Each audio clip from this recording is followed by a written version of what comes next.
Salut à tous, c'est Bonol et aujourd'hui on se retrouve pour une nouvelle vidéo review sur une MK18 Specna Arms. Donc voilà la réplique, donc c'est une MK18 de la gamme Edge de chez Specna Arms. Donc c'est une gamme où la réplique est un peu améliorée de l'interne. Donc je vais vous la montrer plus en détail, donc très jolie réplique. Voilà. Donc l'autocollant a été rajouté bien sûr. Donc cette réplique a été prêtée par un ami. Donc comme je l'ai dit dans la review du AP01, j'avais une autre réplique, donc c'est celle-là. Donc regardons les marquages.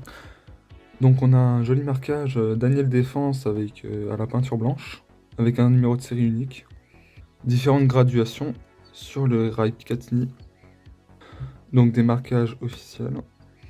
Les marquages de tir, de l'autre côté aussi.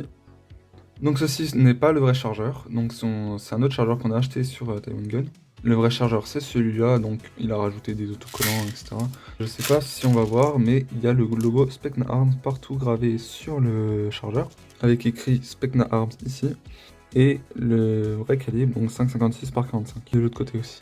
Donc c'est une réplique AEG, donc c'est une réplique qui fonctionne par batterie, donc il y a une gearbox à l'intérieur qui va actionner le tir, qui va faire tirer la réplique avec la batterie. Donc cette réplique est en plastique et en métal, donc les seules parties métal sont le garde-main et le cache-flamme.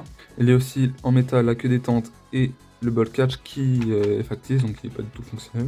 Pour régler le hop-up, donc vous avez une petite trappe ici, donc vous avez juste à tirer ça et elle s'ouvre, donc faut retenir.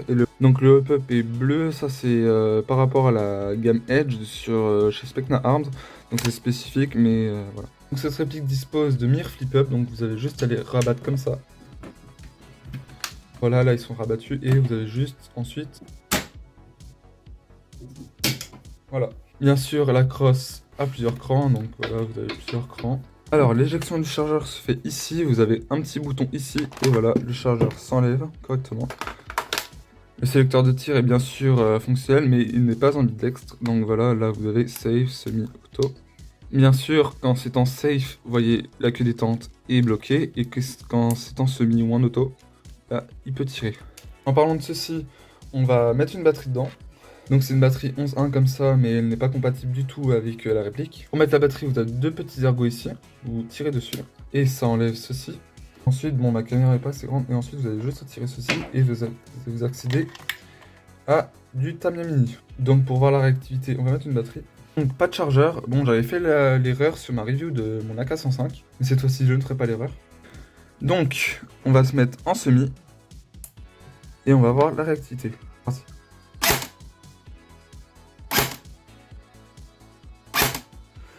Donc vous voyez un très léger débattement, donc voilà, regardez.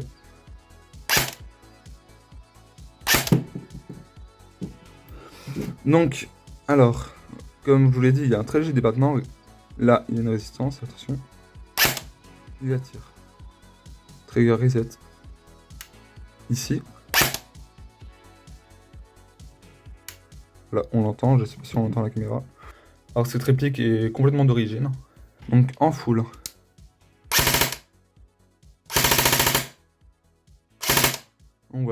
Donc voilà, je trouve que la réactivité est plutôt bien pour l'origine. Donc tout petit point, vous voyez le cache-flamme peut être dévissé et on accède à du 14 mm CCW. Donc cette réplique fait environ 1,2 joules, donc c'est pas mal pour une réplique. Elle pèse environ 2,3 kg. Cette réplique, mon ami l'a achetée pour environ 230 € sur OPS Store. Et les chargeurs comme ça pour environ 5 ou 7 € je sais plus, sur Taiwan Gun. Donc cette réplique est super bien pour le début. Elle tire parfaitement, le hop-up fait bien son boulot. Elle a une bonne réactivité en 11.1. Puis elle n'est pas forcément très chère et elle est très très bien. Donc voilà, je n'ai plus grand chose à dire sur cette réplique, malgré qu'elle soit très très bien aussi pour un début. Donc là, pour les prochaines reviews, je n'aurai plus forcément de répliques à présenter. Donc peut-être une prochaine review plus tard, ou si je peux trouver une réplique à faire une review. Sur ce, c'était Bonol, n'hésitez pas à vous abonner, à partager, à liker, à commenter, tout ce que vous voulez. Sur ce, bonne journée, au revoir.